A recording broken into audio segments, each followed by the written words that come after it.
Yeah, so very excited to be here. First of all, I mean, it's not always, like a perfect match, but having healthy e-treating on our car, representing a company that is headquarters is here in Fort Wayne, and having the chance to come and do the promotion, like in the market is perfect. And I had the chance to also sneak into their headquarters this morning, meet the employees, and now we have like a bunch of fans that are going to cheer the number 48, from here, and hopefully that's going to give us some positive waves and send us to victory lane. 2011, you're on the pole for the Indianapolis 500. You're starting 22nd this weekend. Does the mentality or the game plan change for you depending whether you're starting up at the front or whether you're starting 22nd? No, I think, in Indy, we've seen winners coming from the back. Last year, Ryan did it from far back, and qualifying is pure speed. You get everything right. I think our car really didn't show as much as what we wanted to, and it was because of the latest rule change. We didn't optimize our gear for the conditions and for the extra aero and the lack of power that the series introduced because of safety.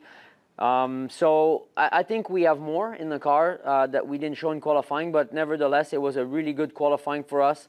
It's a good position. It gives us a good pit spot also, and those things are quite important in the strategy for the 500. So I still think that we have a shot, fair shot at the win.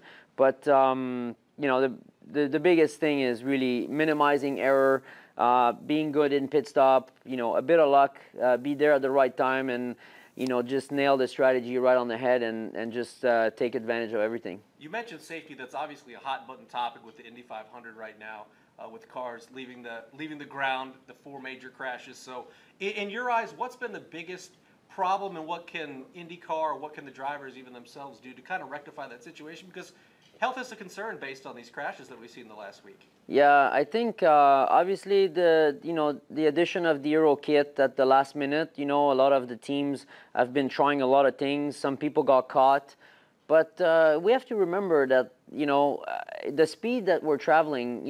Airplanes take off at that speed, right? So we're always very surprised when we lift off up in the air. But cars are meant to go straight, and then when you lose them and you're spinning around, I mean, it's tough to control the aerodynamics.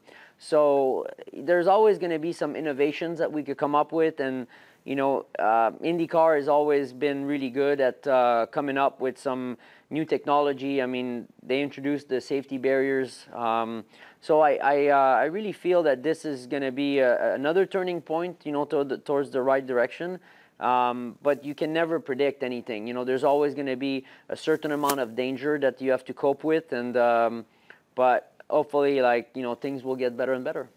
How do you put it out of your mind, though? Because it is a topic that everybody's discussing, and James, Helio, you got to come home to Bronte, and she's seeing those things. How do you put that out of your mind and just continue to do your job the way that you do it? I mean, we kind of all do it. I mean, we've been involved in some wrecks ourselves. We see it. We are aware of the safety that's around us, right? So not that we're thinking that we're completely non-exposed to potential risks. I mean, we are aware of the risks. But, I mean, you look at Helio, right? I mean, he was in his car at the end of the day, and ran a couple of laps, shake down his car. So I think that's the mindset that every driver has. So if you could do it for yourself after being involved on your own in a crash, guys will do it, if they are just, spectator of a crash. But what I'm hoping that this does really, it's just, the level of respect that, needs to continue to happen on the track with a lot of the guys. You have guys that have crashed and lived through a crash, and you have guys that have not crashed yet. So sometimes, risk versus reward has to be calculated, and be reminded of, these risks to make sure that we respect each other out there. 2009, you're a rookie. You're Rookie of the Year at the Indy 500. In the 6 times that you've run at the Indy 500, you've been in the top 15 4 times. So you've been consistent, but you haven't really had that breakthrough performance that I know you want. How has that changed, I guess, your approach to this race, knowing that you know you can run consistently, but you want to get over kind of that hump and get into the top 10?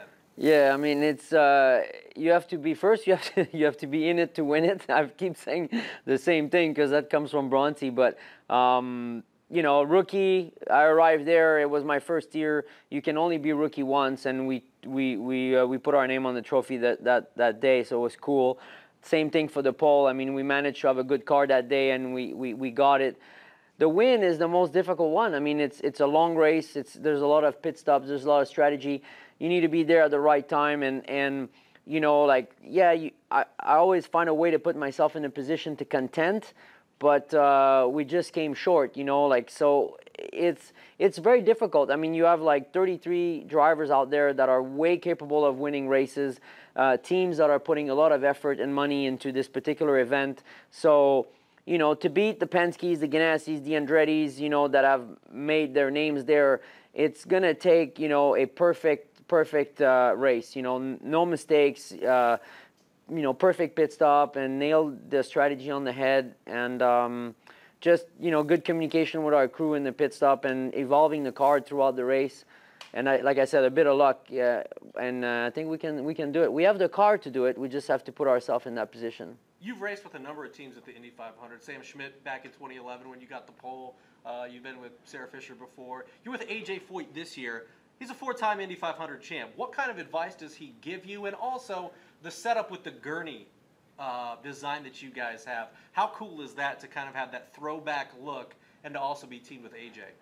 Well, what I've noticed and what I've learned from AJ is that in the garage, you know, he's surrounded himself with people that have supported him or being friends with him for 30, 40 years. And when you have a relationship that lasts that long, it says it all about your own personal, you know, personality. So, you know, he doesn't have come and goers. He has like long-term relationship with long-time friends. The gurney thing is his friendship with him, and wanted to put the livery of the 1967 IndyCar that Dan drove was quite good. And you know, I don't know if I'm too superstitious or not, but you know, Dan's wife's name Eva. You know, the last time he was at the Speedway was in 2011, and we were on pole with a black and white car, and we're driving a black and white car, and I actually loved the 48. So I'm counting on all these things to bring us some luck, and carrying the company that is from Fort Wayne in Alfie Treating. Hopefully, it's just going to bring us so much positive vibe that you know, we'll be in victory lane. I believe April 16th is your daughter's birthday, correct? Yes. So she's just a little bit over a month old. How does being a father for the first time kind of change your perspective, or does it change your perspective, specifically in the line of work that you're in? Well, my new mission in life is to tell the future parents the truth about kids, and then they make up their mind on their own, because I got like completely sucked into this thing because of Scott Dixon and Tony and Elio. They were just making you feel bad because I think they were jealous of our situation. We had it way too good, right? Everything's great and good, and they paint this great picture, but then when you're in, they just welcome you into the club. No, it's, you know, joke apart, I think it's a great thing. I love my daughter. She's fantastic.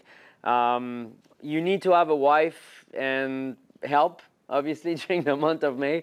Mom flew down from Montreal, helped Bronte with the baby, and allowed me to stay focused and give my 100% to the guys by staying at the Speedway in the bus. And as soon as the month of May is over, it's going to be back to duty. But it's definitely a life-changing situation. Makes me appreciate everything. And sometimes when you don't have a good day, you go back home and, you know, she puts a smile on your face. Yeah, final question. 99th running of the Indy 500, almost to that century mark. Where is this race in your mind, and what can it do to become as special as it has been in the past, specifically for the upcoming centennial? Well, it's a good question. I mean, first of all, I think, you know, this particular race has gone to where it is because all the support that we have from fans. You know, you always realize that fans are a big success into the race. When you see people bringing, you know, items that they have been collecting for many, many years, and people say, oh, I just never missed an Indy 500 for the last 30 years. That shows you the loyalty of the fan, and also shows you that they are the reason why the race is so popular. The 100, I'm sure there's going to be a lot of, you know, ideas and brainstorming ideas to make it even more popular. Definitely hope to be there. I was there for the 100th anniversary. It's different for the running. So, and I won't be there for the 201, so I definitely want to be there and hopefully to do something good. All right. Anything else you'd like to add, Alex? Well, you know, thank you for, you know, all the fans and the support from the people from Fort Wayne, and hopefully you send us some good positive wave. Alfie, heat treating, number 48. What was your worst crash?